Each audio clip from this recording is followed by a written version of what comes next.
Isso é aula de economia. Vem economia de escopo. O que é isso? Eu consegui, com os mesmos recursos, na mesma área, no mesmo local de produção, produzir mais de um item e que isso é mais econômico do que se eu fosse fazer isso em lugares distintos.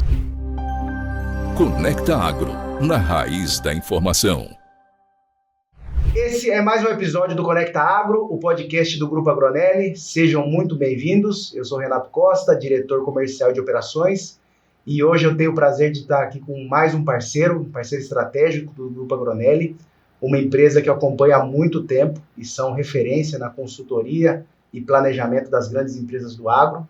E para representar essa empresa, eu estou aqui com o Fernando Collier, sócio da Markstrat e líder dos projetos, né, e ajuda o time não só a liderança, mas toca os projetos junto com os clientes. E a Markstrat, junto com o Marcos Fava, é uma referência do agronegócio, Fernando. Para nós é um orgulho, um prazer muito grande estar com vocês aqui. E sejam muito bem-vindos à nossa casa mais uma vez, não só tocando os projetos, mas para participar aqui do nosso podcast. Bacana. Obrigado, Renato. Obrigado pelo convite. Eu fico bastante feliz aí em poder representar a Markstrat. Como você disse, somos parceiros aí do agronegócio, né? Uma empresa que nasceu com esse propósito de ajudar o agronegócio, né? A cadeia toda a vencer os desafios. Obrigado pelo convite. Sem dúvida nenhuma, podemos ter outros bate-papos como esse. Muitos. A gente quer trazer o Marcos Fava aqui para falar um pouco da história dele também. Em breve a gente vai conseguir encaixar a agenda dele. Sem dúvida. E como que tua história se funde à Markstrat? Como que essas duas histórias se encaixam? Legal. Bom, eu sou paulistano, criado, né, lá em São Paulo. Que bairro? Olha, na verdade eu falo que eu sou paulistano, mas eu nasci na cidade de São Paulo, mas eu fui criado na Grande São Paulo. Grande São Paulo. Eu são bairros também. Menino de condomínio da Grande São Paulo, né? Mas a vida, a escola era em São Paulo, círculo de amizade, família e tudo mais. Eu sou do bairro do Limão, eu sou nascido e criado no bairro do Limão. Tá. E aí, a família do meu pai, que era São Paulo mesmo, era Lapa. Na Lapa, quase vizinho, atravessou a viaduto. E minha mãe é do interior de São Paulo, ali, Presidente Bernardes, do lado de Prudente. Legal. Mas enfim, por influência da família, no sentido que sempre os dois lados da família tinha agronegócio, né? Sim. Mexia com fazenda, eu fui para a agronomia, né? Então fiz engenharia agronômica na Exalc, sempre gostei muito do tema de administração, economia, e quando eu estava para me formar ali, faltava acho que um ano, eu achei um estágio em São Paulo, em uma consultoria de gestão para o agronegócio, que era a Unibusiness que se fundiu com a Markstrat em 2016, né? Então eu fiz a minha trajetória profissional no negócio de consultoria sempre no mesmo grupo, né? Podemos chamar assim. Então, fusões e aquisições. Eu comecei como estagiário em 2010 na Unibusiness e me tornei sócio em 19 para 20, né? Markstrat. Então eu fiz a trajetória padrão de um consultor nosso. Legal. Que é começar como estagiário ali e madrugar, comer pizza. Isso, madrugar, planilhar, organizar as coisas e é o melhor jeito ali que a gente tem de formar pessoas, começar como estagiário ali, é o jeito que a gente vê que consegue transmitir cultura, né? Com certeza. E o nome de guerra da Exalc? Waldorf. Turma de que ano? Eu sou formado em 2010. Entrei em 2006, né? É uma comunidade gigantesca também, né? E próxima, né? Os exalquianos, eles têm esse comportamento de se manter próximo. Sim. E morador da República Alambique. Isso aí. Boas histórias de Piracicaba. Sim. E a história da Markstrat, né? Como que começou essa consultoria? Qual é o grande propósito dela? Vamos lá. Bom, eu peguei do meio, né, já da história, mas ela começou em 2004, né? A Markstrat como empresa, a CNPJ aberto, primeiro grupo de sócios em 2004, mas a verdade é que ela foi incubada dentro da universidade, né? O Marcos Fava Neves, que é um dos sócios fundadores, ele tinha lá um grupo, ele era o coordenador de um grupo de pesquisa em agronegócio na Universidade de São Paulo, né, que era o Pensa, e faziam trabalhos, né, pesquisa, trabalhos para as empresas e tal. começou a vir uma demanda grande de consultoria, e lá atrás eles tomaram a decisão de, não, vamos separar as coisas, uma coisa é a nossa atividade na academia, como professores, pesquisadores, e outra atividade de consultoria, e aí criou-se Marquestrate. Então ele com um grupo ali de mais 5 sócios fundadores, mais 4 sócios fundadores, né? E o Fábio Mizumoto veio do Unibusiness lá em 2016, quando teve a fusão, ele também então faz parte desse grupo de fundadores, né? Apesar de ter sido da outra empresa. Então, a Marquestrate fez 20 anos em 2024, né? Então, nasceu em 1424, numa trajetória de crescimento muito pautada no crescimento das pessoas, né? Consultoria é gente intensiva, diferente aqui da Agronelli, que pode ampliar a capacidade industrial, né? Coloca um CAPEX, cria estrutura e aumenta a produção. É lógico, precisa de gente e tudo mais. Perfeito. Mas a consultoria não tem isso. Você não, basicamente pessoas ali fazendo. Hoje em dia tem tecnologia, a gente pode falar desse tema, né, que pode aumentar a capacidade das pessoas. Ganhar escala. Mas ainda assim é meio limitado. Então, o crescimento dela ao longo desses 20 anos foi baseado no crescimento das pessoas. Então, se olhar a primeira geração dos sócios, os fundadores, o que vem depois do crescimento? Vem uma segunda geração de sócios, que era quem estava ali trabalhando, começou como estagiário ou recém-formado, começou a trabalhar com sócios, né? E eu sou já da terceira geração de sócios, entrei um pouquinho depois, também fazendo essa trajetória, né? E a gente crescendo...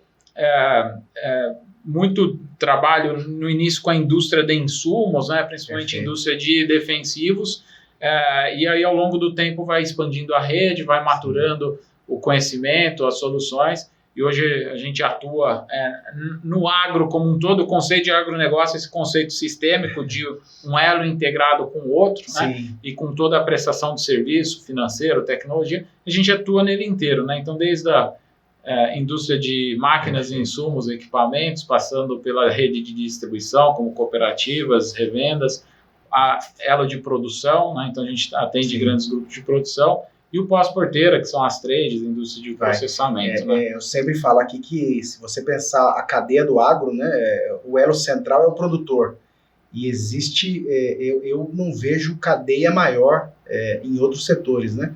Se você pegar para trás, né, toda a cadeia de insumo, maquinário, e vai indo peças, mineração, desenvolvimento de molécula, tecnologia é muito longa. E quando você olha para frente, até chegar na mesa do consumidor, toda a cadeia de trade, exportação, navio, portos, até a indústria, a consolidação do alimento, a transformação, tem o gado no meio do caminho, né, que é uma outra cadeia que vem de grãos também, mas é infinito, né? E se esse produtor não está bem, os dois lados sofrem uma consequência. Que acho que a gente pode falar mais um pouco do desafio atual, né? Sim. Que a gente passou. Mas é uma cadeia super longa e super pulverizada no seu elo, vamos dizer, mais essencial, que é a produção do alimento, da energia, da fibra, né? Então, assim, a gente, dados lá do censo do IBGE, né? A gente chega a quase 5 milhões de propriedades, né? Não quer dizer que são 5 milhões de produtores, porque o produtor pode ter várias propriedades, mas assim, extremamente pulverizado, né? E aí você tem essa complexidade, né? De como fazer uma cadeia ser muito bem coordenada quando eu tenho produtores muito pequenininhos, de 20, 30, 50 hectares, mas também ao mesmo tempo tenho as gigantes ali com quase 1 milhão de hectares de produção, né?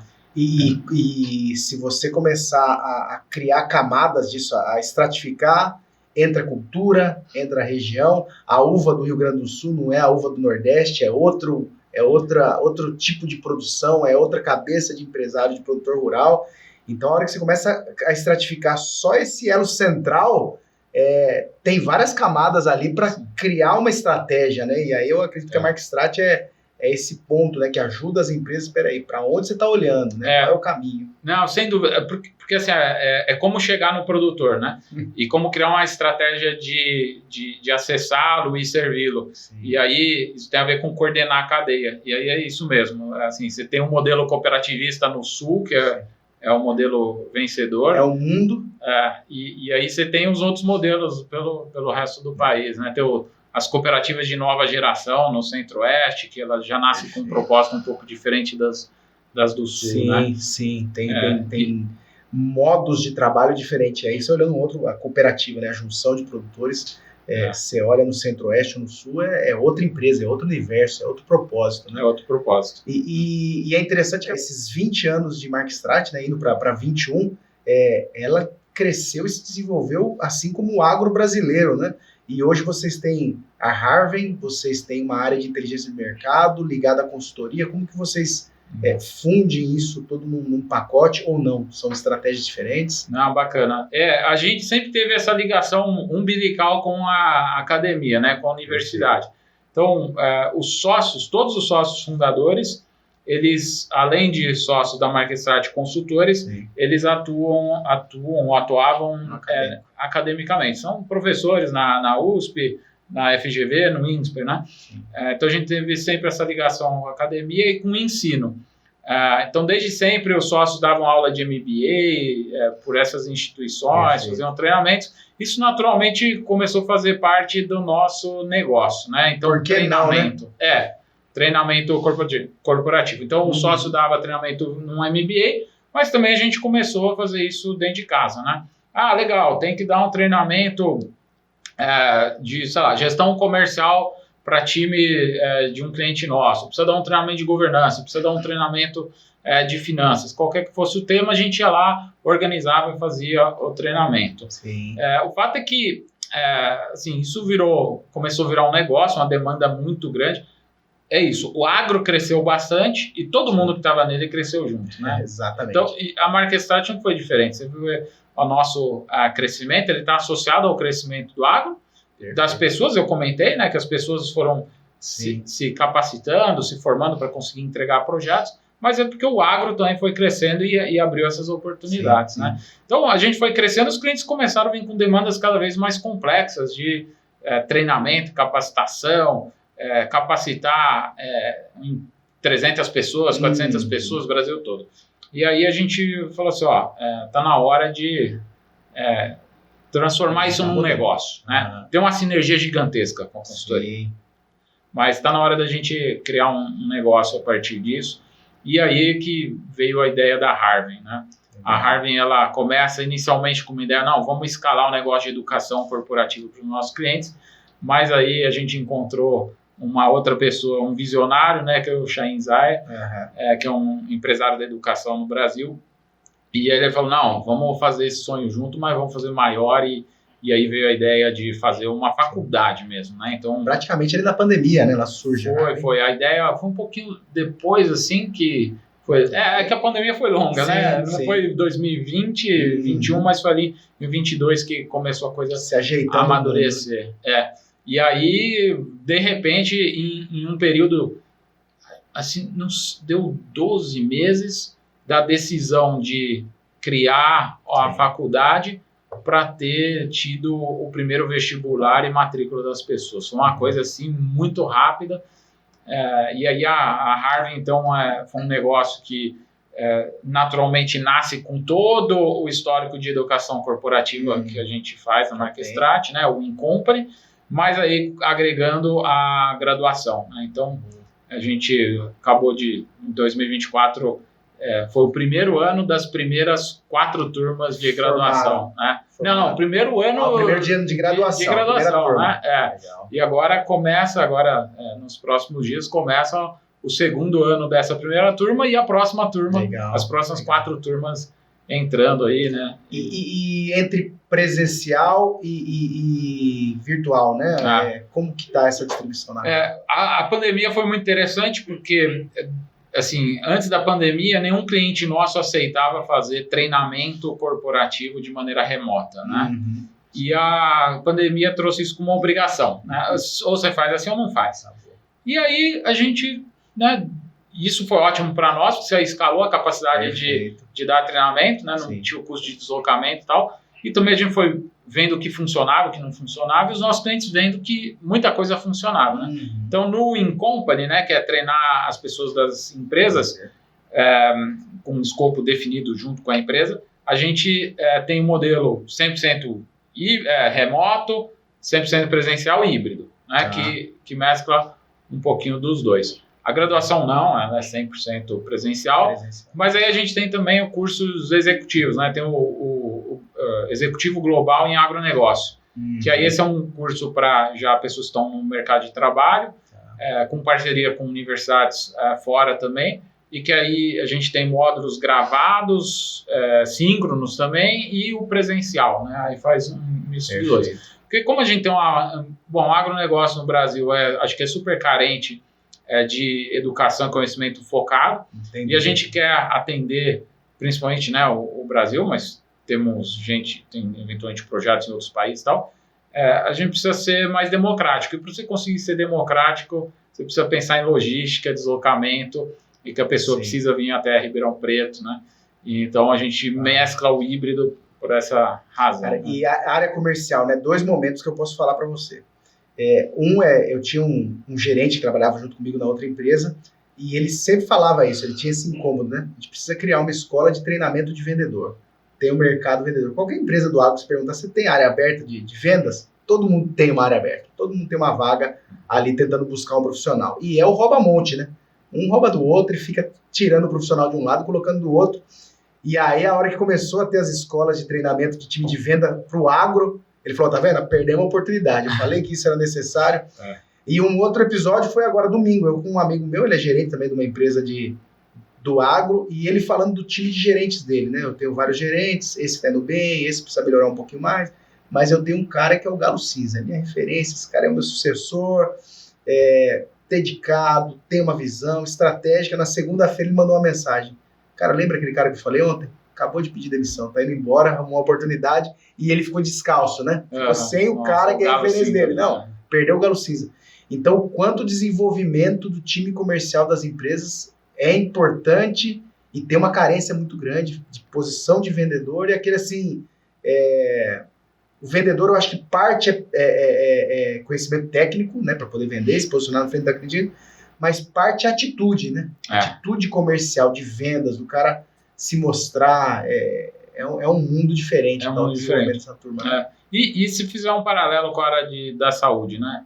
Bom, eu tive o privilégio de ter sido formado numa escola que me dava mais do que a área técnica, me ensinava a gestão também, né? Então, na Exalc eu tinha essa possibilidade. Mas a gente sabe que não é a realidade de todos os cursos de agronomia pelo país, Sim. de zootecnia, de veterinária e outros relacionados às ciências agrárias, veterinárias. Então, assim, o nosso técnico, ele é formado técnico, igual o médico é formado técnico. Se eu colocar o médico para criar, poucos montam uma clínica, né, que envolve gestão e dá muito certo, né? Por quê? Porque a gestão é difícil. E o agrônomo, outro profissional, ele é técnico, ele não sabe a parte de gestão, ele não aprendeu isso. Né? Não, e a gestão é um desafio, mas na própria venda... Não, exato, você não sabe nada. E vendas, ela tem um aspecto de gestão, de rotina muito forte, né? Relacional. Então, relacional, aprender a se conectar. Às vezes eu ouço algumas frases assim, o vendedor tá meio desmotivado. Cara, não existe um vendedor desmotivado. Se ele é vendedor... ele tem que ser um eterno motivado, e não é de fora para dentro, né? Ninguém vai ficar empurrando. Cara, se motiva. Ele tá errado, ele tá na posição errada. Eu até brinco, ó. Vai pro TI, vai pra contabilidade, vai pro fiscal, porque ali você baixa a cabeça e trabalha. Mas o vendedor, ele tem que estar se expondo a todo momento. Não, ele precisa gostar disso. Precisa amar, né? E tem um quê também de você ir aprendendo, assim. Tem pessoas que jamais seriam bons comerciais, porque não gostam mesmo de relacionamento. Quer gente na frente. Mas tem como aprender a emular, né, uma forma de se relacionar e tal. Então, assim, acho que a gente treinou muito o time comercial ao longo do tempo por isso, por causa dessa lacuna ali, né? De como gerenciar carteira de clientes, né? Como que eu olho para aqueles produtores e eu encontro agrupamentos e eu passo a atender diferente e eu passo a priorizar minha rotina conforme essa segmentação, cria estratégia, né? Então, acho que é nessa oportunidade aí que isso é uma das coisas que alavancaram aí o negócio da Harvey, né? E é uma grande deficiência do mercado. Acho que é por isso que tem, assim como o Harvey, tem vários outros negócios voltados para isso. Desenvolver. Né? E um outro modelo de negócio, uma outra unidade, é a inteligência de mercado, que vocês estão... Perfeito. Né?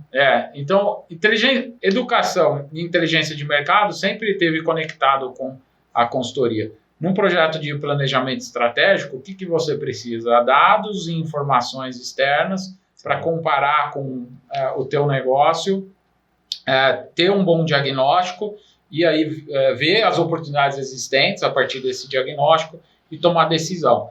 Então, inteligência de mercado a gente tinha como um serviço interno, né?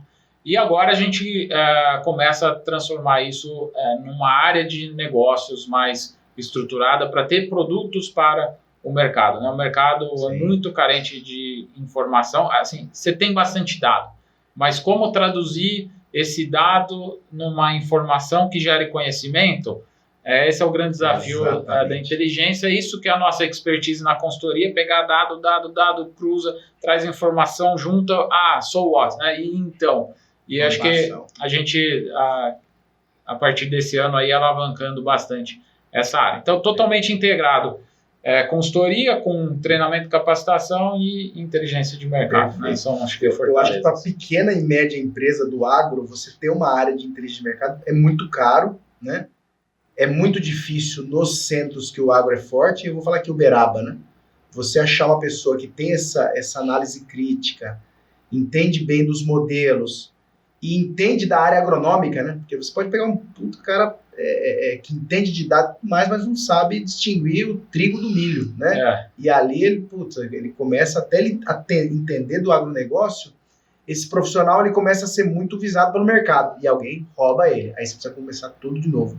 Então, esse modelo da MarkStrat de falar assim, tem uma área de inteligência de mercado para suprir a tua empresa, tica várias lacunas ali, que não é fácil criar uma área de inteligência de mercado. Não, é um pouco olhando para essa lacuna, como você usou a palavra, né, que a gente criou, né, de ter um serviço de inteligência aplicado para as empresas, para quem, por uma série de razões, não consegue ter internamente ou não está na hora, né, porque em algum momento todas as organizações vão ter algum nível ali de inteligência, né, mas se você conseguir terceirizar uma parte disso para avançar algumas casinhas e amadurecendo, né, acho que pode ser positivo para a empresa e acho que a gente tem criado algo nesse sentido. Né? Faz todo sentido. E quando olha para o mercado, né, a visão da MarkStrat, o agro vem enfrentando uma série de desafios, mas se você puder falar assim, quais são os principais que a MarkStrat está olhando para esse ano de 25, estamos entrando, né, as empresas fazendo planejamento e tudo mais, e depois a gente tem uma visão mais de longo prazo, né? O que nós vamos enfrentar nesse ano e depois a gente entra um pouco mais no longo prazo. Sim. Olha para dentro da porteira, né? Dentro da porteira é que ele manda bastante no que vai acontecer com o antes da porteira, que é toda a indústria de insumos e máquinas e equipamentos, e olha para o final da cadeia, né? Que é o consumidor. E o consumidor manda também, né? A gente tem que olhar para o humor desses dois grupos. Perfeito. E o fato é que a gente tem um humor hoje do produtor rural bastante diferente de 2 anos atrás, né? Ou de 2 safras atrás. A gente vem debatendo sobre isso, né? Mas o produtor estava olhando principalmente para grãos, né? Que acho que é a maior parte do volume aí gerado de negócio no Brasil.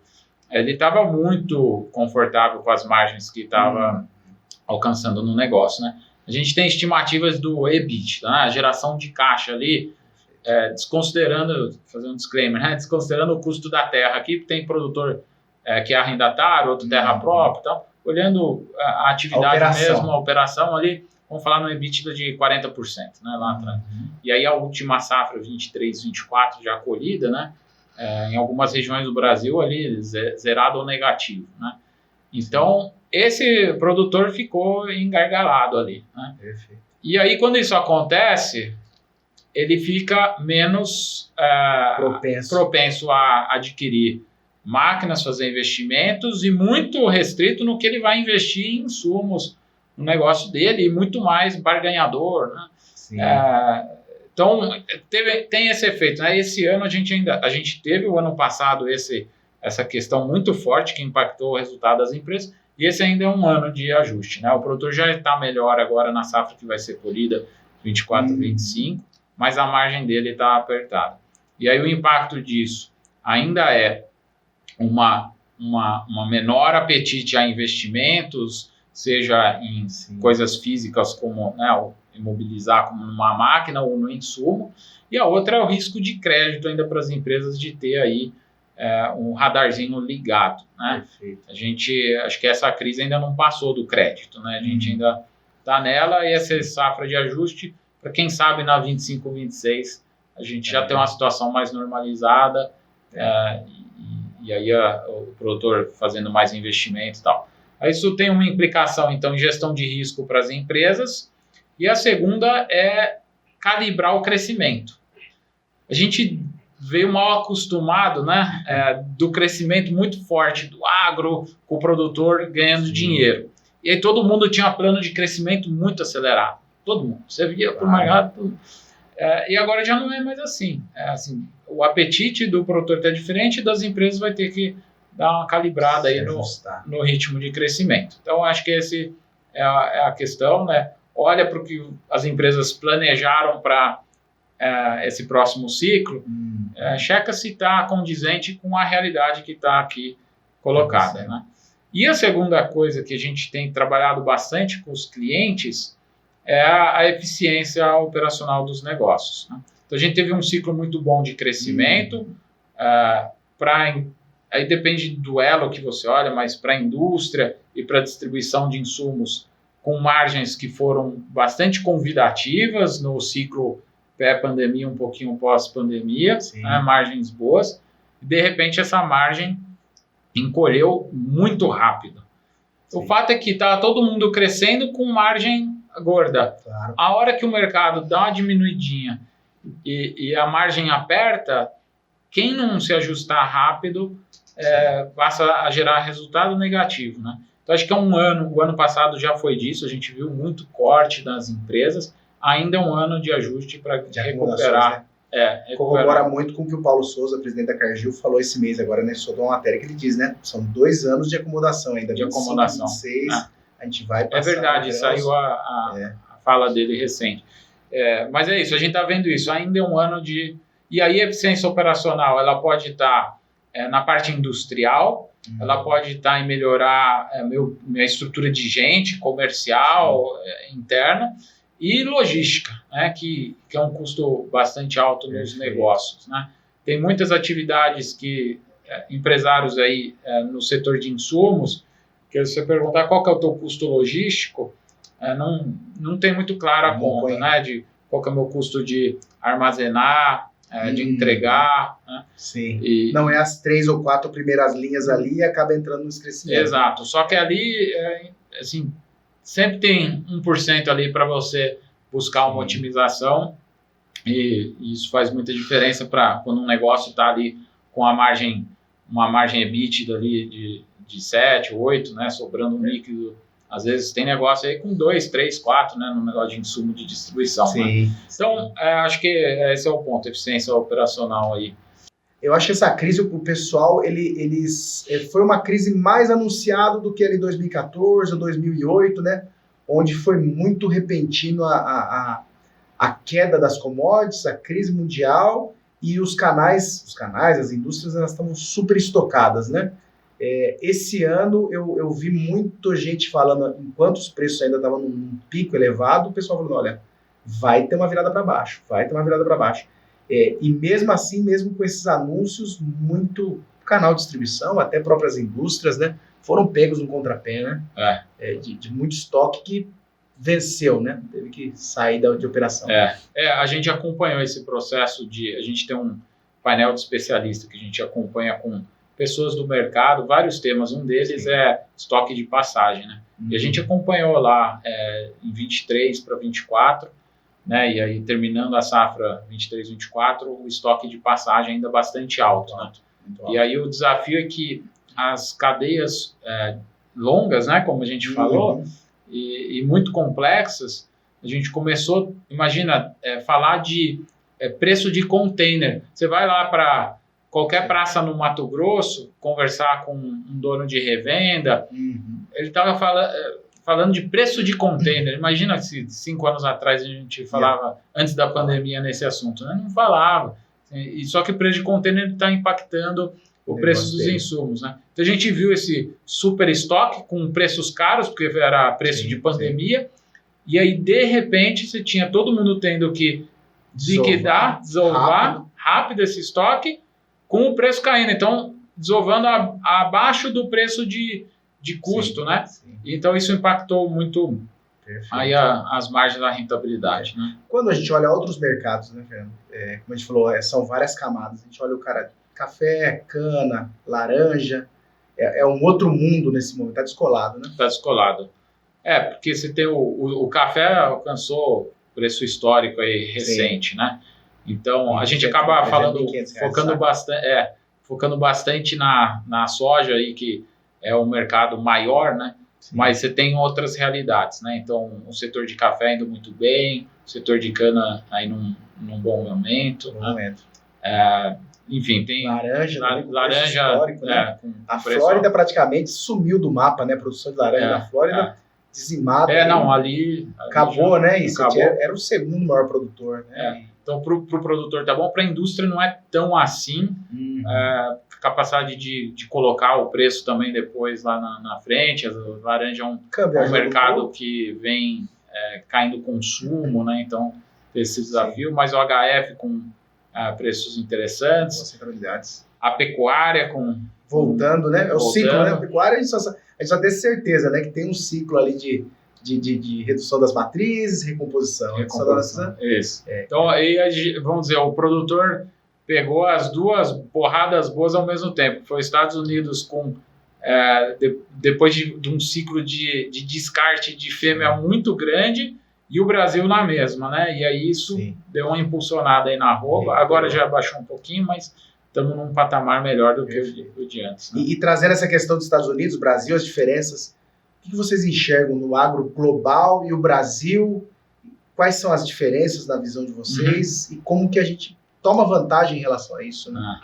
Não, muito boa pergunta. Assim, eu acho que tem um aspecto de economia de escala. O Brasil é muito grande e aí produz pra caramba.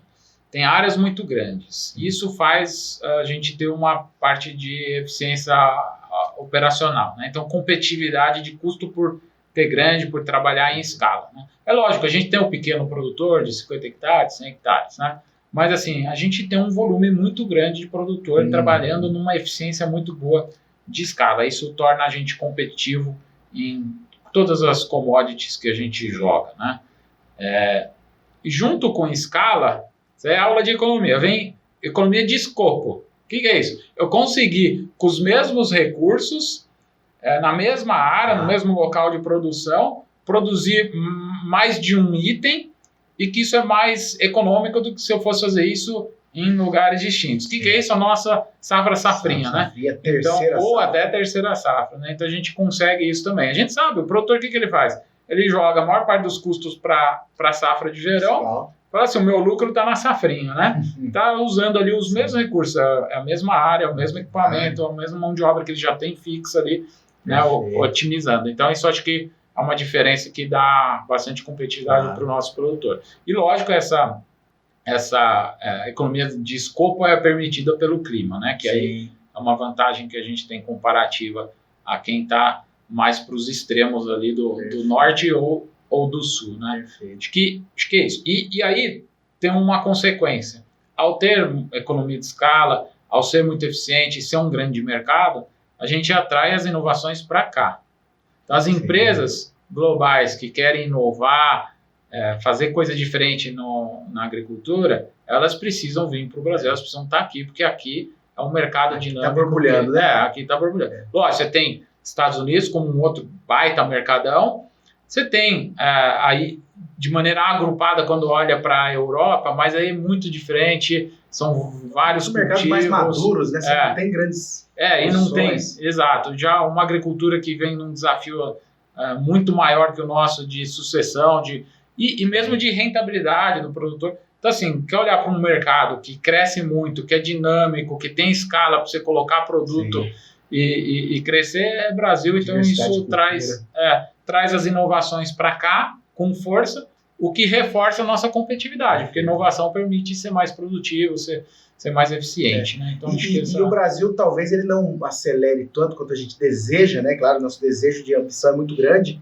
mas quando você pega 20 anos atrás, a gente sempre falava nos desafios logísticos, né? Gargalo logístico, compara malha ferroviária dos Estados Unidos contra a nossa, é muito mais caro tirar o grão do Brasil, do interior do Brasil, mas isso evoluiu bem, né? Você vê a logística, as ferrovias sendo melhoradas, novas concessões, a gente teve uma melhora em porto, de escala, né? De porto, de profissionalização, de agendamento. Claro, tem muita coisa para evoluir, mas se você pega nesses 20 anos de Mark Strat, né? Sim. Melhorou demais, né? A gente está tirando isso da frente, claro, não no ritmo como a gente desejava. Muito.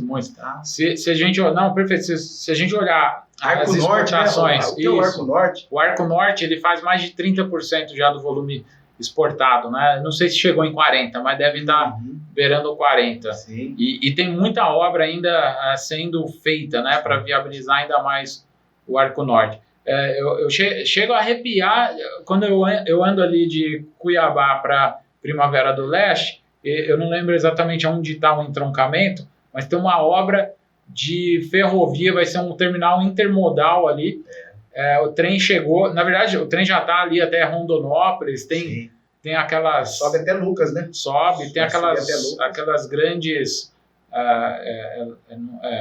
eles, como que chama ali, quando junta, né? Interseção ali. Não, mas quando junta um vagão atrás do outro com várias locomotivas, comboio de, não sei, de 500, 600, 700 vagões, uma coisa incrível. E aí você vê, isso está acontecendo, está melhorando muito a logística. Eu lembro, ali por 2011 e 2012, foi a primeira vez que eu tinha andado entre Cuiabá e essa região mesmo, Primavera, Rondonópolis, Verde. E eu vi que tinha uma estrada em duplicação, né?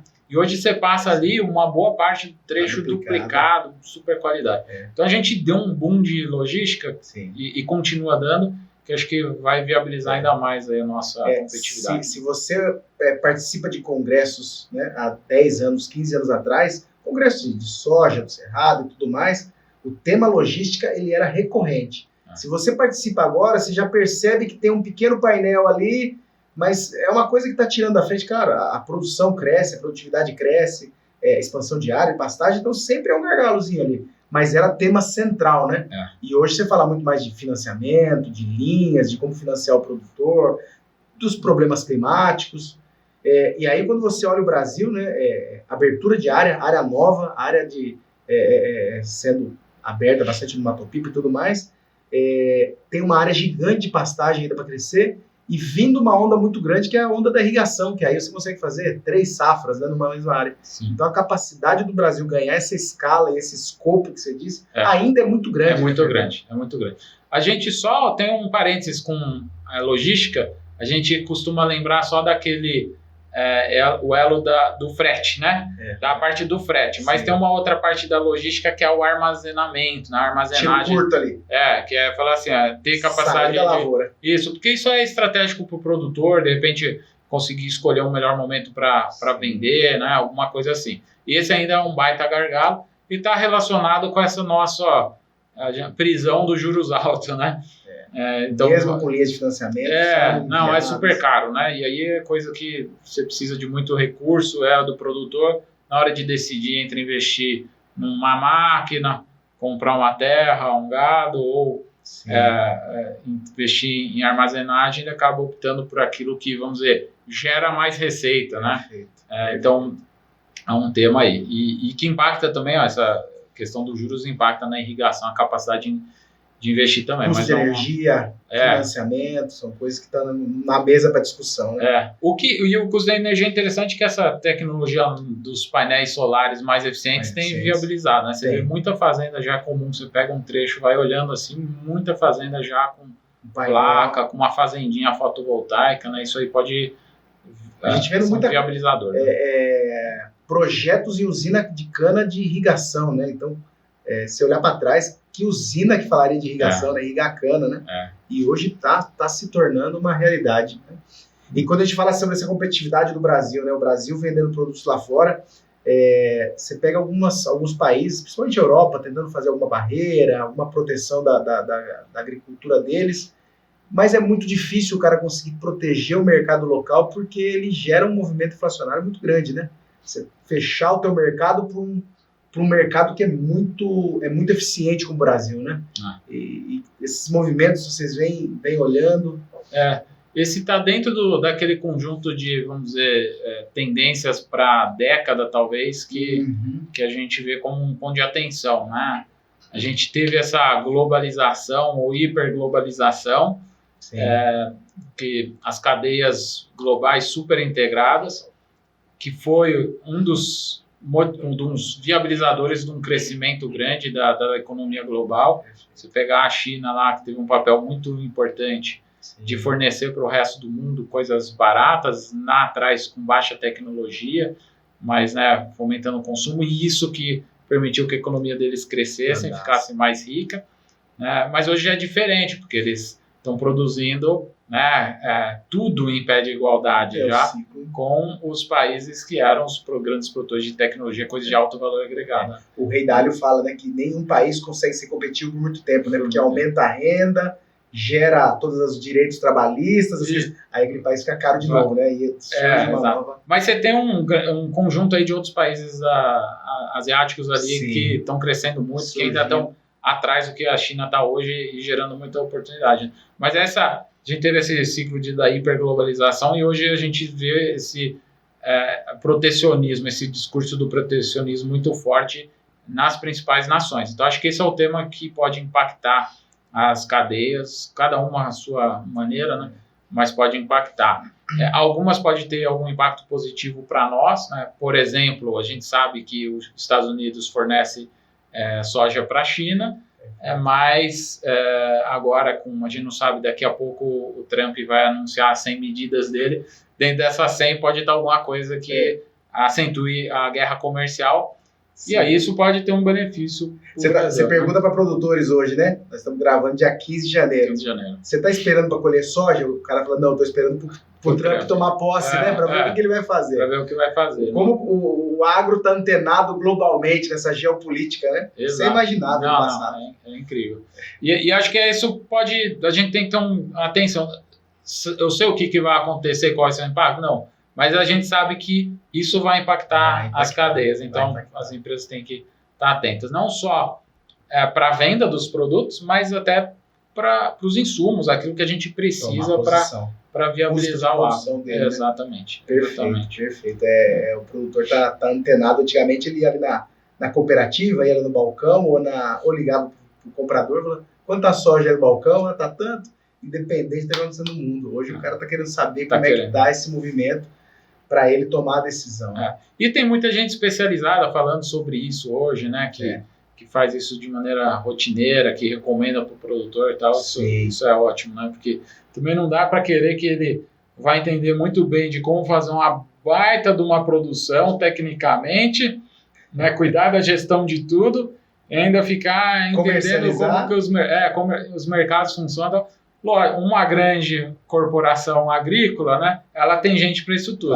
Mas o pequeno médio produtor não consegue, ele vai precisar de apoio aí. Aí está a oportunidade também de quem pode apoiar ele nessa tomada de decisão. Né? Eu fiz esse exercício uma vez, né? Eu estava fazendo uma apresentação e eu queria mostrar para os gringos aqui, né, do produtor brasileiro, e eu comecei a elencar tudo que passa na cabeça do produtor em um dia. A minha tese da apresentação vai ser essa. Tudo que passa na cabeça do produtor em um dia. Eu levantei 32 fatores. Então tem um cara que ele está lá no produtor rural, numa roça, tocando o dia a dia dele, mas ele está pensando em chuva, doença, compra de insumo, maquinário, funcionário, treinado ou não treinado, ele está pensando em roubo de fazenda, ele está pensando no dólar, ele está pensando no preço da commodity. Então foi sucessão familiar. Então, a cabeça desse cara, como que alguém senta para conversar com ele um assunto, né? Porque ele está borbulhando ali, né? Sem dúvida. A gente fala que o agro brasileiro é orgulho para nós e o cara que está na frente, ele é um herói, né? É um herói. É um empresário a céu aberto, olhando aquilo. Vem uma chuva de pedra, em 1 minuto acaba a produção do cara que ele está ali há 3, 4, 5 meses, né? Se planejando para aquilo, né? Espantoso, né? É espantoso. Não, é espantoso, é isso. É uma indústria que você não controla a maior parte das variáveis. Sim, né? sim. Então, aí tem oportunidade, né? Acho que são conversas, eu falo, conversas seculares, não chega a ser secular, mas assim, seguro, né? Pô, bom, desde que eu comecei profissionalmente ali, já se falava sobre isso e não era uma conversa nova, né? Sim.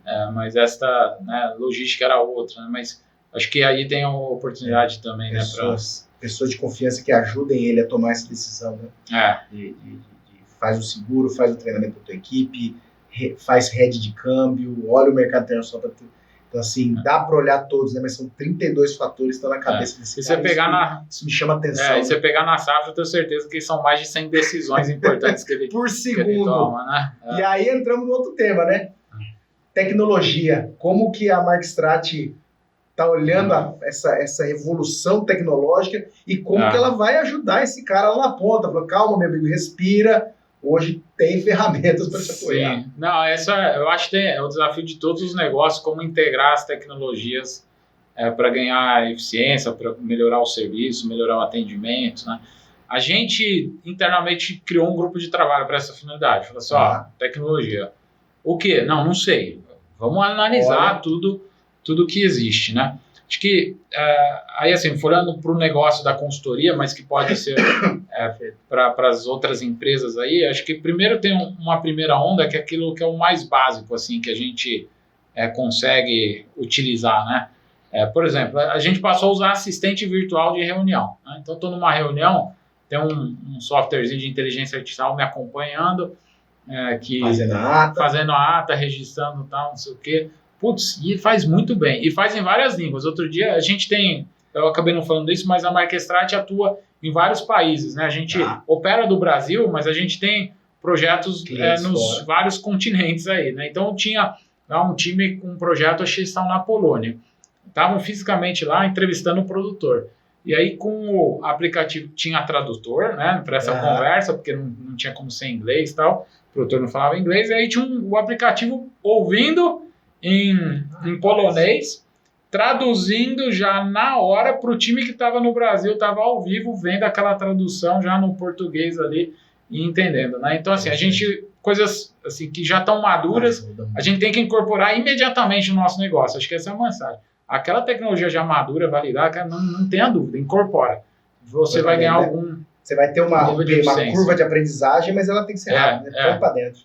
Então, assim, a gente vendo tudo aquilo que está maduro, que pode tornar a gente mais produtivo, mais eficiente, a gente incorporando, né? E aí tem uma segunda... outra coisa que está madura, tá? Mas que eu acho que queria deixar de mensagem. Robotização e automação de processo, né? Na nossa área de inteligência, o que ela faz? Ela coleta muito dado e informação, consolida isso, trata isso.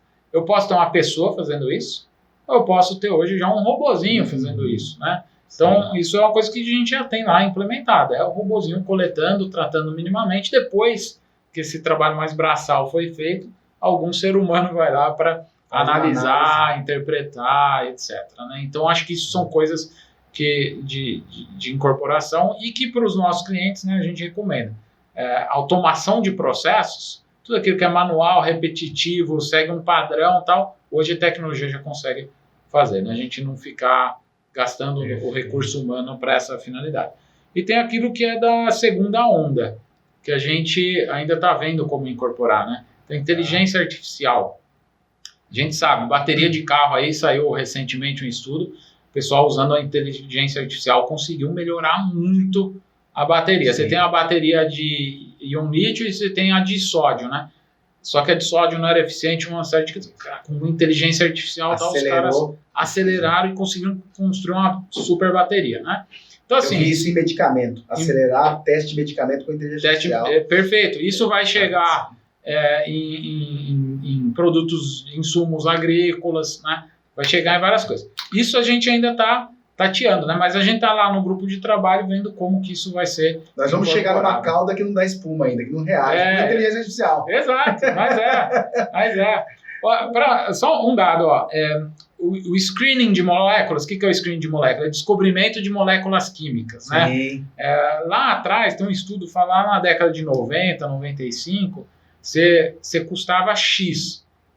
Acho que o valor financeiro para você fazer o screening, todo o processo de validação e lançamento de uma molécula custava X, esse X eu acho que era algo como 50, 60 milhões de dólares, né?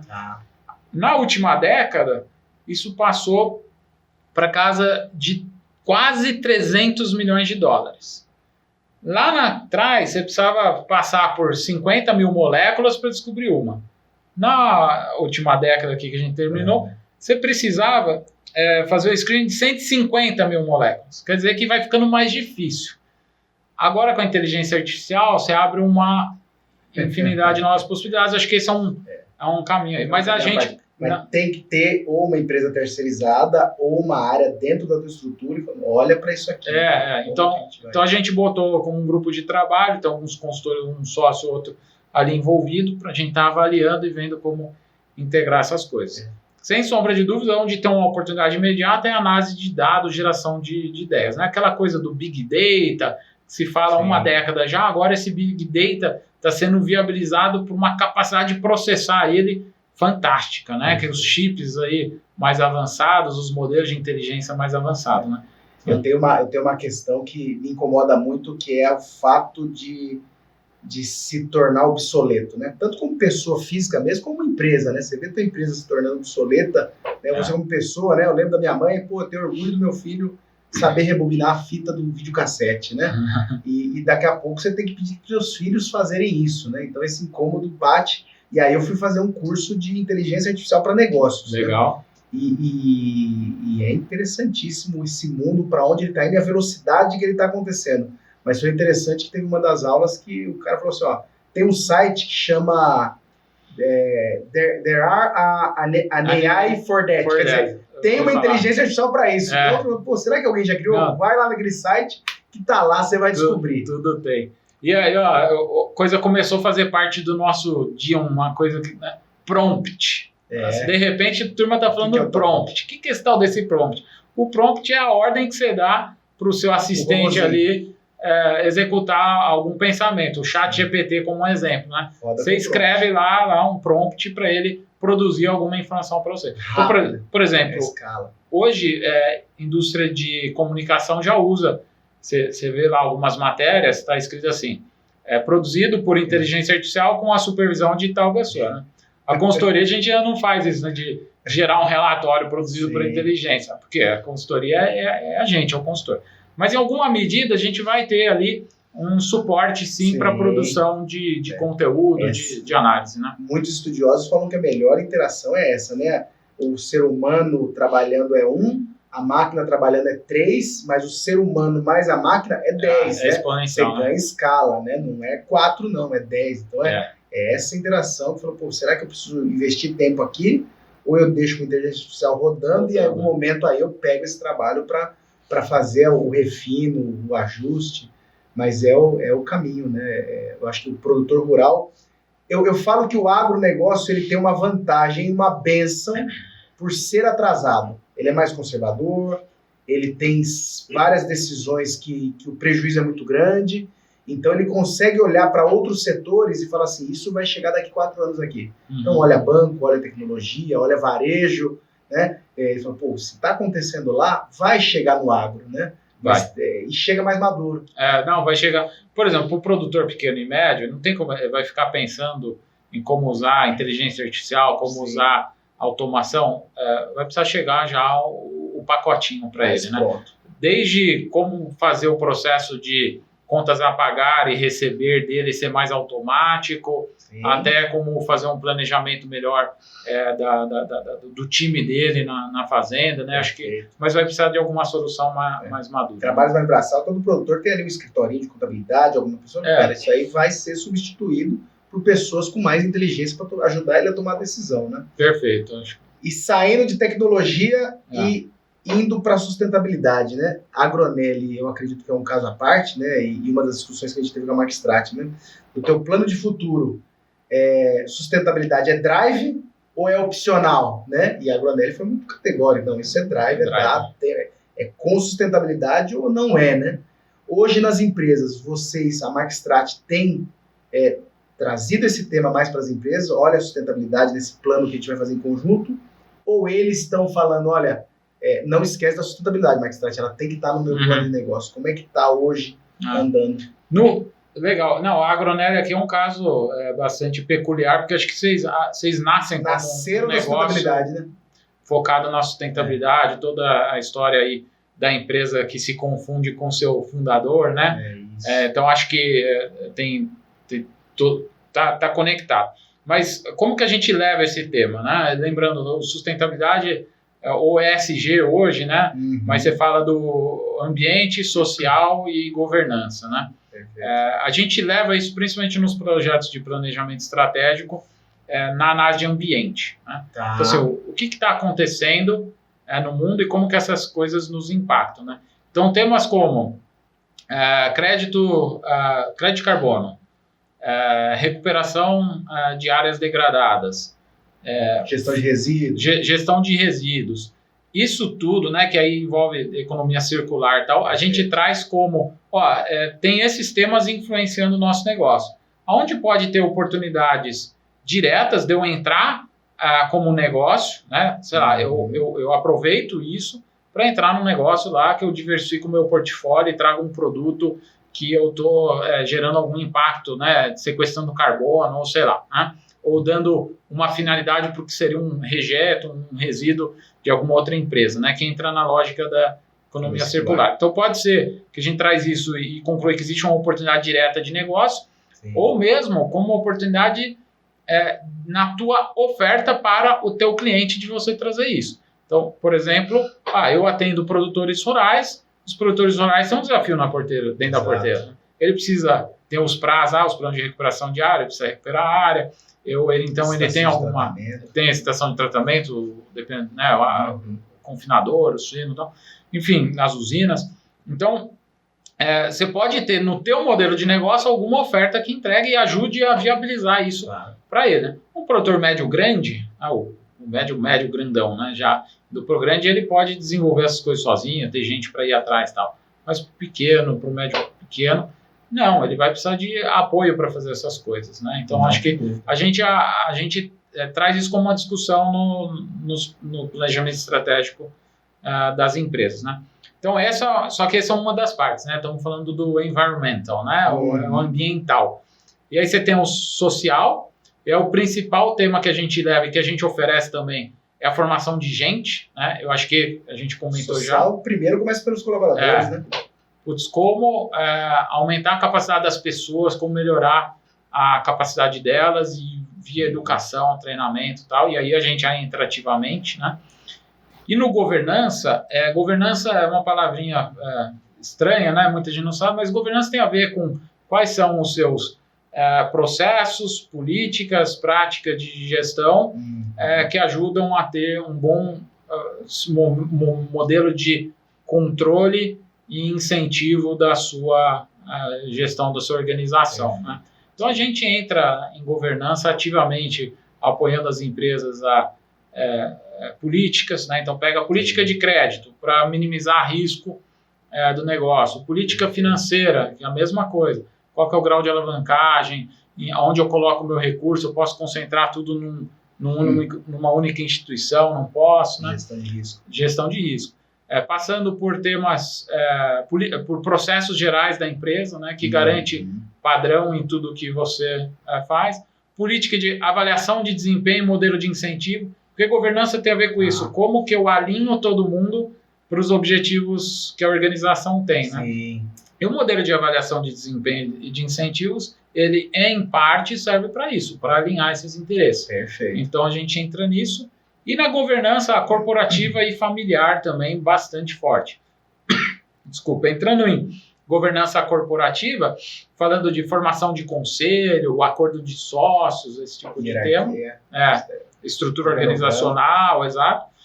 Mas as empresas cresceram, o agro cresceu, todo mundo cresceu, as empresas foram ficando grandes. Aquela empresa que nasceu 20 anos atrás, que era pequenininha, de 2 sócios, com 5 funcionários, hoje é uma empresa faturando 500 milhões, com 300 pessoas, e ela quer começar a ter um processo de tomar de decisão, onde o sócio sai um pouco da gestão, traz profissionais de mercado, né? E nesse processo ele precisa formar um conselho de administração. A gente apoia, por exemplo, na formação desse conselho. Legal. E para produtor rural, tem um tema, além do tema ambiental, de governança, acho que tem um tema interessante, que é a sucessão, né? Que a gente trabalha bastante. E tem um sócio, eu aprendi muito com ele, que é o Fábio Mizumoto, que trata muito disso, de organizar a sucessão. O caminho. Né? O caminho, de trazer as gerações, de construir um plano, de combinar o jogo, né? Como é que vai olhar ser. Olhar o sucessor e olhar o sucedido, né? Exato. O sucedido, ele, na verdade, ainda não foi sucedido, ele sempre tem a visão dele, é falar assim, essa turma quer me aposentar, quer me tirar daqui, né? E a geração que tá vindo falar, eu não tenho liberdade para construir, para propor e fazer do meu jeito. Não, né? A tal da empatia, né? E eu me coloco muito no lugar, claro, aqui é uma empresa familiar e a gente tem tantos casos, né? Se coloca no lugar. Você tem filhos? Tem um menino. Quantos anos? Tá com 2 e 8. 2 e Eduardo. Você imagina ele com 16, 17, falando assim, pai, me dá a senha do banco, você tá gastando mal. E aí, né? Do teu patrimônio, né? Vamos falar que teu jeito... Me dá o aluguel da tua casa, não, agora eu vou começar a cuidar das contas aqui de casa, que você não tá indo legal. E aí, né? Você vai, filho, tô a senha aqui, ó. Então, a hora que você se põe no lugar desse cara que ele construiu, ele fundou a empresa, e tá vindo uma geração ali, tá falando assim, eu acho que pode ser diferente. Pô, me dá aqui, ó, as senhas de acesso. Pô, como pode ser diferente? Isso aqui eu construí, né? E aí, a hora que você se põe no lugar desse cara, fala, pô, é incômodo. E nós vamos passar por isso, Fernando. Vai ter uma hora que o teu filho fala assim, ó, dá a senha do banco aí, né? Nós vamos. Mas é difícil. Tem uma questão de postura, logicamente, do como fazer, né? Que a gente busca sempre tratar quando tá falando com a segunda geração ou terceira geração, né? É a postura que você vai ter... pode mudar a forma que a G1, né, o fundador, tá vendo, a velocidade, né? De querer botar a mão no controle da calma. Se a tua postura é aquela postura de não reconhecer a história, o que foi construído e tudo, e é muito de, não, aqui tá errado, você vai ficar batendo, né, murrando em ponta de faca. Você vê um cavalo em cima do poste, bicho, pode ter certeza que tem uma história, por que o cavalo subiu lá? Ele não subiu sem motivo, né? Não questiona porque ele tá lá. Vai entender a história, né? Como que aconteceu aquilo, né? Mas é muito legal, porque você pode usar, quando as famílias que usam bem, né? Fala assim, não, usa a sabedoria, a experiência, a rede de relacionamento, a capacidade geral de negócio dos fundadores e a visão de inovação, de empreendedorismo, de novos negócios, de capacidade de se comunicar com os próprios colaboradores que já são de uma nova geração, né? E quando você casa bem essas coisas, destrava aí um potencial muito bom. Com certeza. Tem um pesquisador de negócio familiar que fala que o Joey Astrachan, americano, ele fala que negócio familiar ele tem é como uma reação nuclear, né? A reação nuclear gera muita energia. Sim. Só que você pode fazer essa energia ser liberar de uma vez, que é explodir, que é, né, aquela briga em família, ou você fazer ela de maneira controlada e eterna, né? Conseguir passar, né? É um tema sensível, está dentro do SG, e aí quando a gente olha sustentabilidade, né? A sustentabilidade, e é um olhar muito mais amplo, e ele tem que ser devagarzinho, né? Um passo de cada vez. Você não vai transformar a sua empresa em sustentável. Você nunca olhou isso e agora, por uma obrigação de um fornecedor ou de um cliente, agora eu preciso cravar um selo sustentável no meu negócio, né? Não, é um caminho. É um caminho e com um olhar muito claro dessas três palavrinhas aí, né? O ambiental, a governança e o social. Sustentabilidade tem a ver com perenidade, né? Então, às vezes o pessoal fala sustentabilidade, acha que é só o ambiental, né? Não é, olha para os outros temas. Aí. E eu quero fazer bem para a comunidade, agora eu preciso ter o social muito forte, cara. E seus colaboradores dentro da tua empresa, né? Tal do que é a sociedade. Faz parte da comunidade, né? Não adianta você fazer tudo e seu colaborador tá lá na rua falando que a empresa ali tem uma série de problemas, né?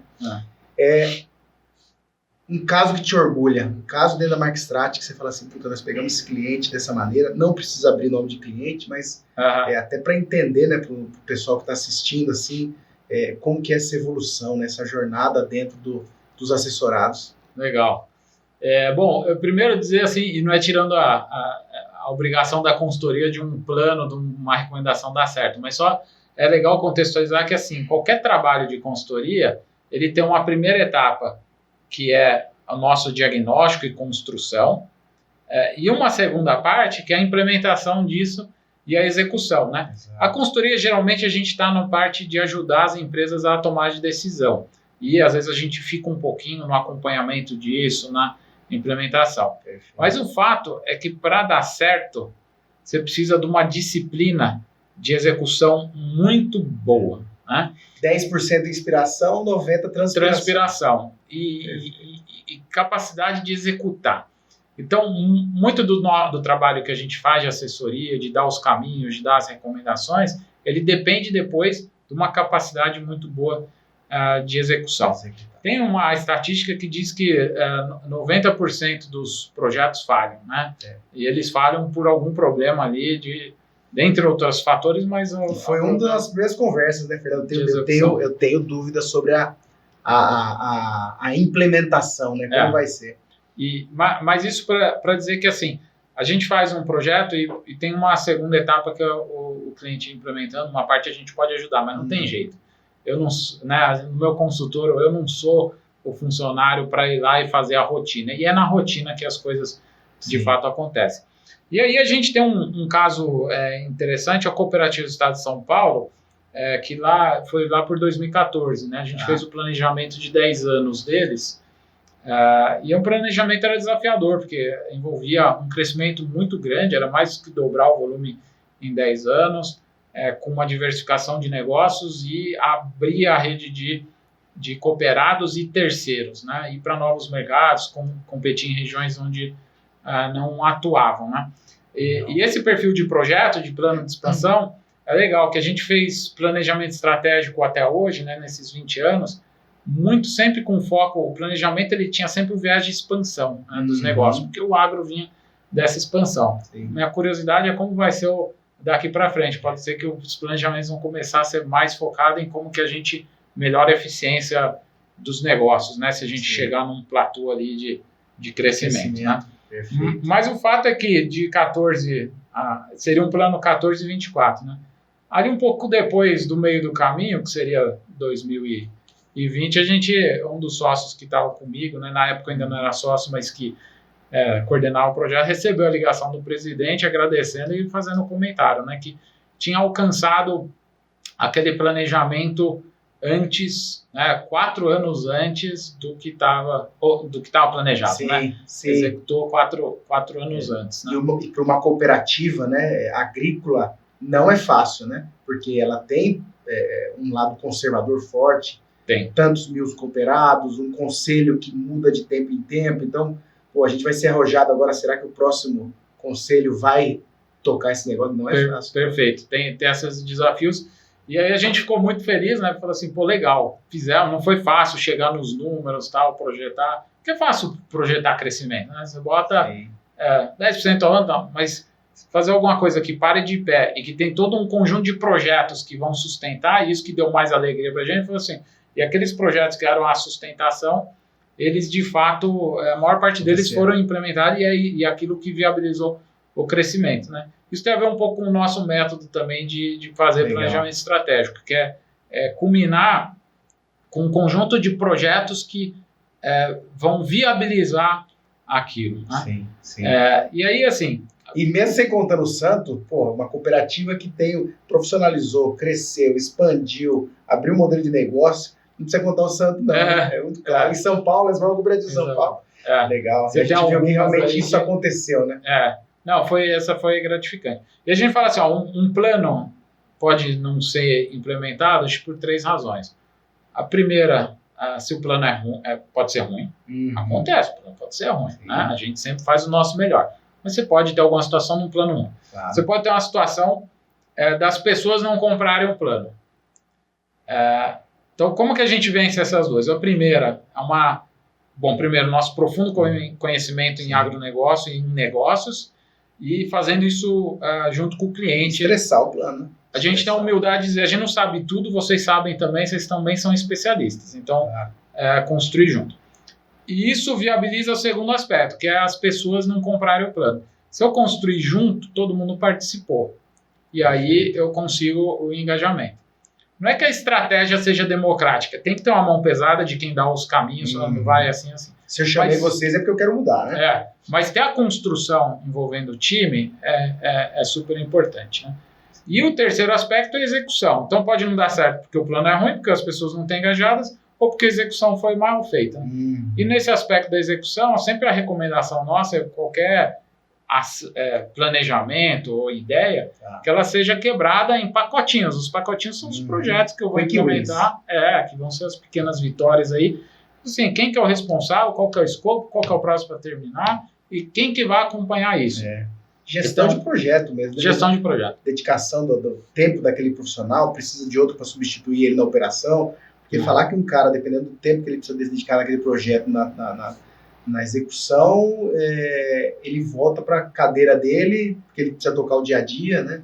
Então, essa gestão de projeto é importantíssima, né? E realmente, para mim, aí é que falha, né? Porque se você chamar uma consultoria, é porque você confia nela. Se você fez o plano conjunto, você está engajado.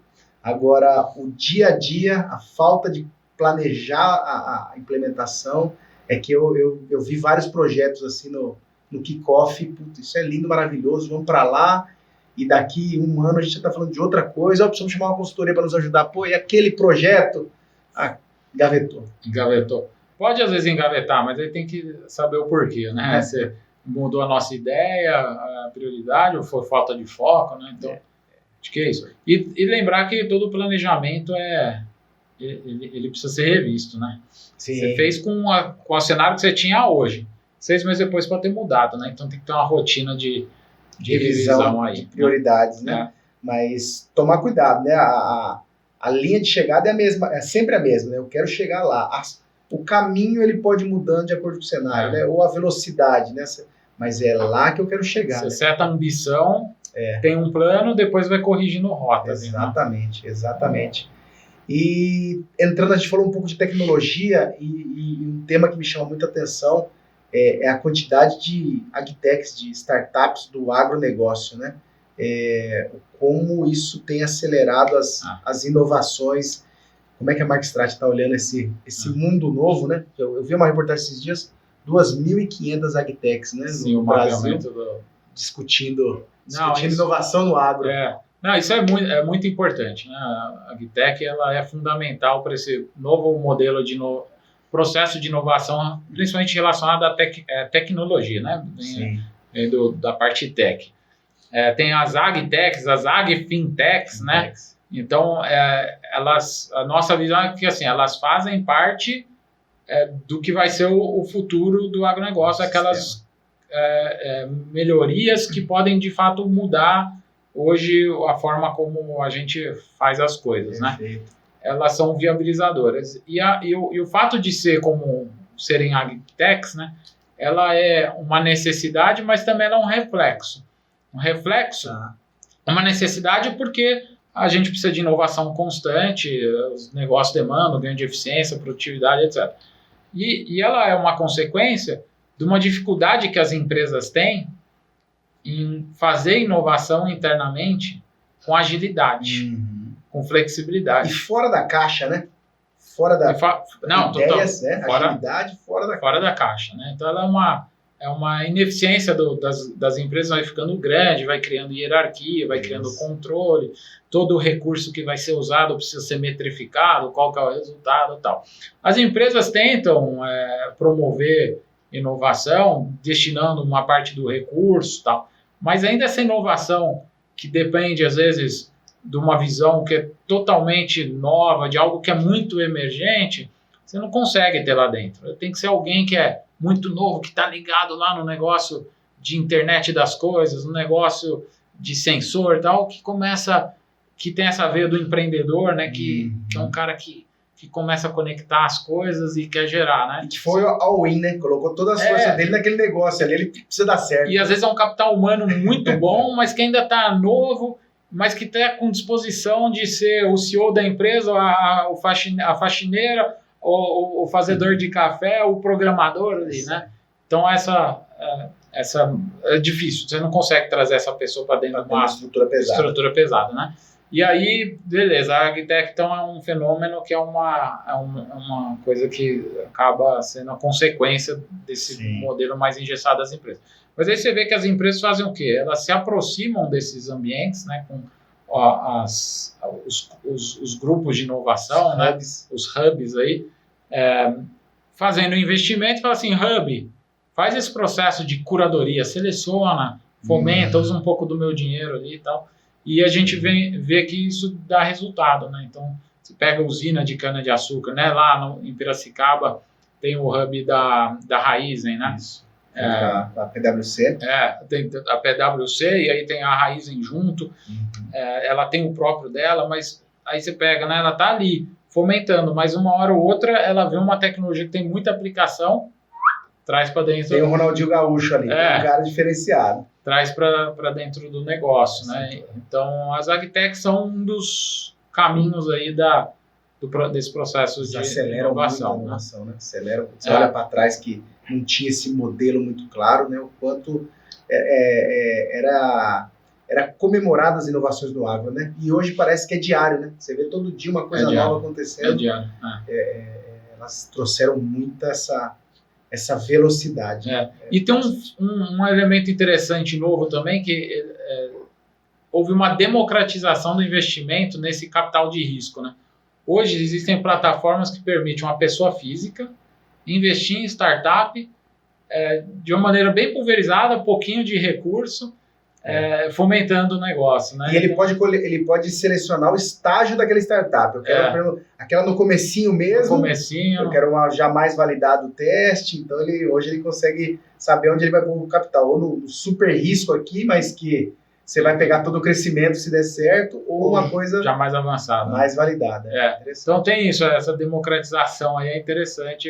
É dinheiro de pessoa física, às vezes é um estudante que está lá um dinheirinho, quer comprar um pouquinho ali da startup, né? Acho que quer comprar a Bitcoin a $10, né? Isso aí, comprar uma Bitcoin a $10. Isso fomenta também pode dar certo. Negócio, né? Boa. Mas assim, nós não temos uma parte de ventures, de investimento direto em startups, né? A gente tem as nossas diversificações, usa a tecnologia e tal, mas isso está nas discussões com os clientes, né? Como integrar no negócio. Em Uberaba foi criado há uns 4 anos atrás um hub também, da PwC também, ela administra, né, um projeto tripartite, que você já vê algumas empresas saindo dali, né? Muito mercado biológico, você vê empresas biológicas nascendo ali, sendo fomentadas e crescendo, mas já ganhando escala, né? E crescendo bem.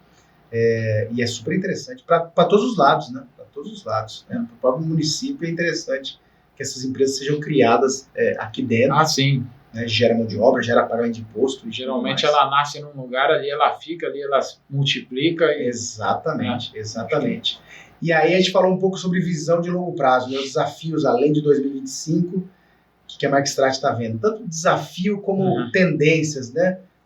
Liga a bola de cristal aí, troca a bateria dela, e aonde eu coloco os números da loteria, né? Não, eu peguei minha cola aqui, você tinha me antecipado, né? Mas para não me perder, vamos ver até onde a gente consegue ir. Mas assim, tem alguns temas. O primeiro que acho que a gente tem que ter atenção, sem ter bola de cristal aqui, é o ritmo de crescimento de quem é dos mercados compradores, né? Olhando para agro, pensando que o mercado de commodity, você tem uma parte de consumo interno, mas muito é exportação, esse ritmo está em xeque, né? Principalmente quando a gente pensa em China. Então, o governo falou, acho que o ritmo de crescimento do último ano na faixa de 4%, aí foi um analista do mercado chinês, um chinês que costuma assessorar o governo, numa reunião com investidores, falou que desconfia do número, né? E já recebeu também uma puxada lá, recebeu uma puxada de orelha. E artificialmente a China colocando dinheiro, investindo para realmente impulsionar essa economia, né? Assim, várias rodadas colocando dinheiro ali para tentar acelerar. E o que se fala, né, é difícil porque tem um desafio de ter dado, informação precisa, né, é que não tem surtido efeito. Então, assim, já houve uma desaceleração do crescimento chinês e a gente não sabe se isso vai reduzir ainda mais, qual que vai ser esse ritmo.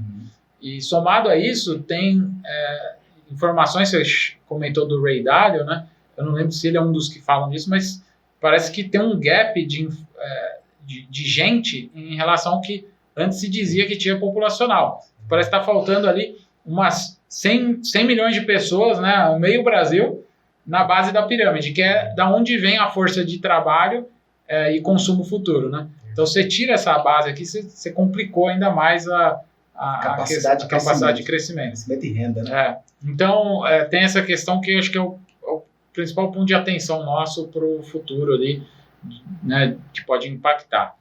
Vai continuar demandando, mas isso pode ditar o nosso ritmo de crescimento. Sim. A gente tem muita área de pastagem degradada. Tem lá o plano ABC, tem dinheiro, quer recuperar até 2030 alguma coisa, 30 milhões de hectares de pastagem. Beleza, vai produzir grão, vai produzir outras coisas. Ok, cana e tal.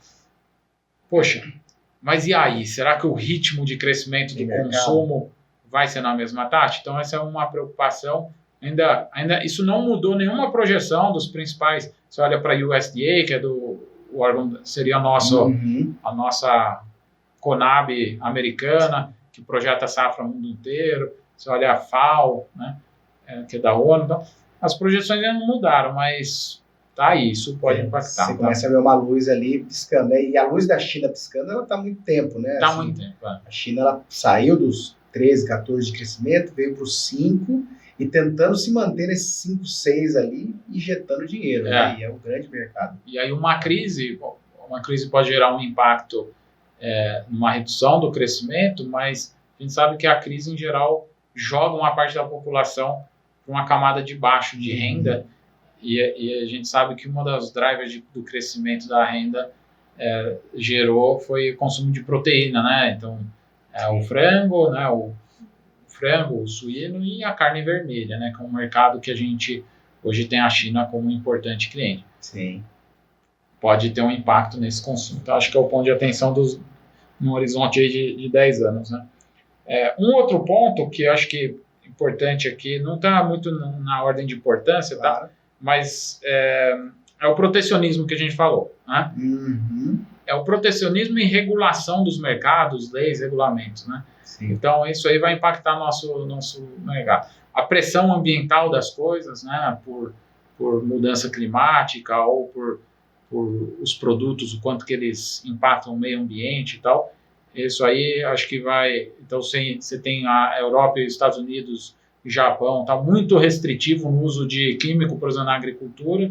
A gente já menos, a agricultura tropical é diferente e tal. Já tem um consumo menor. Mas daqui a pouco ele está limitando, isso já acontece, mas pode ir em mais medida, a forma de que produto que você usa. Não é que eu não deixo usar aqui, é o que você está usando aí, né? Perfeito. Então, essa pressão grande que tem a ver também com o protecionismo, né? Segundo grande ponto aí a observar. Esse protecionismo, eu vi essa semana um analista falando, né, que os Estados Unidos ele põe para dentro em transações internacionais 3 trilhões, é uma França, né? É uma França. E o Trump vai jogar esse jogo. Ele já falou, se o BRICS tentar uma outra moeda de transação que não é o dólar, vou tributar. Então ele vai usar esse jogo de tributação e protecionismo para não deixar os países saírem ali da rédea dele, né? E os Estados Unidos estão numa posição que ninguém quer brigar com os Estados Unidos. Ninguém quer. Principalmente uma economia emergente como a nossa, né? Acho que vendemos muito para eles, né? Então, acho que é um ponto aí o protecionismo, a regulação dos mercados. Tem um tema que eu pessoalmente acredito muito ali, acho que na MarketStrat a gente tem talvez um consenso, é o cooperativismo. As cadeias precisam ganhar eficiência.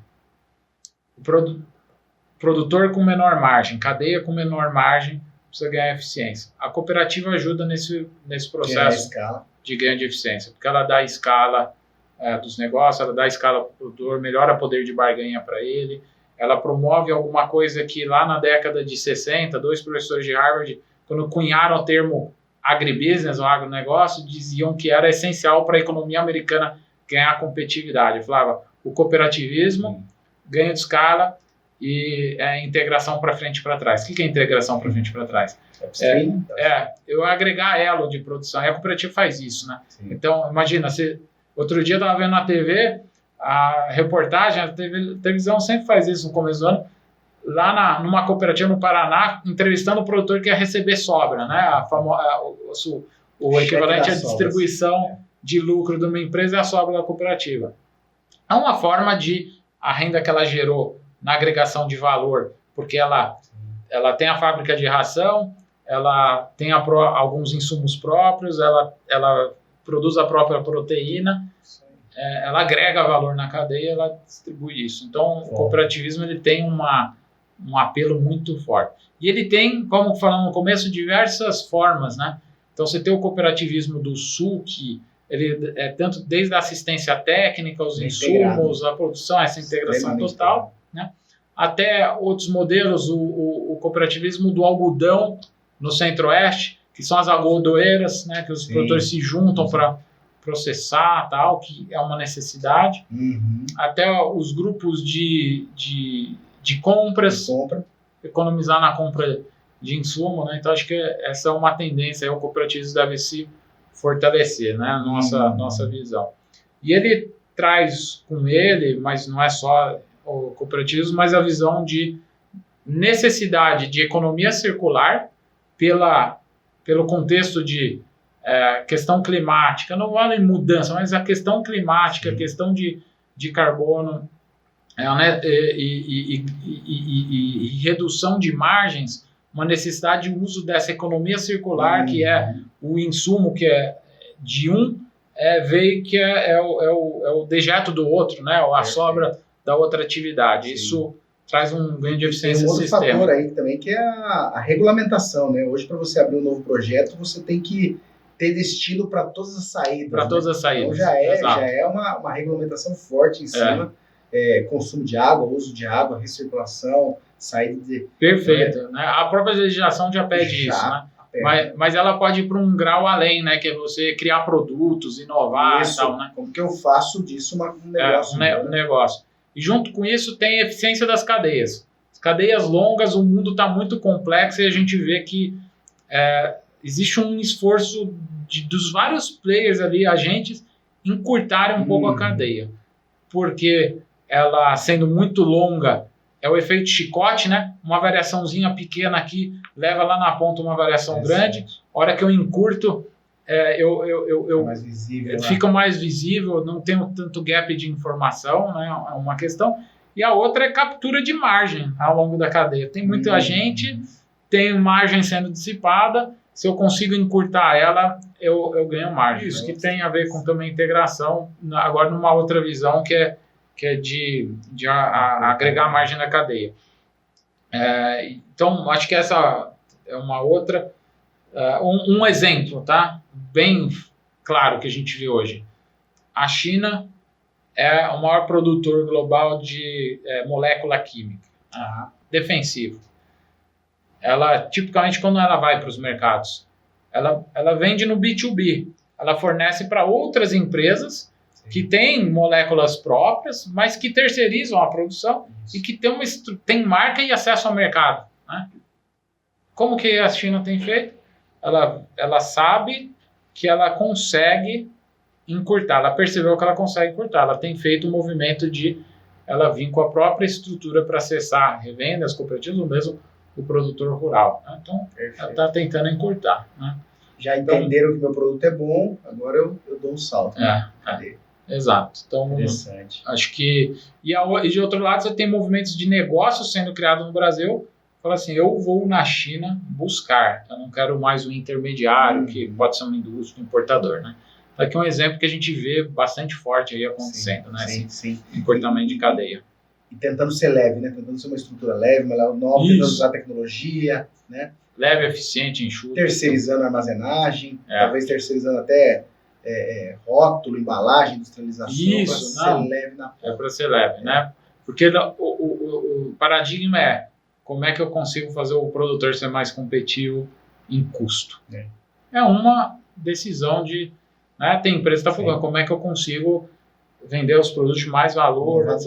Mas você tem uma parte do que o produtor precisa que é custo, né? Ele é commodity ali. Sim. E não tem como lutar.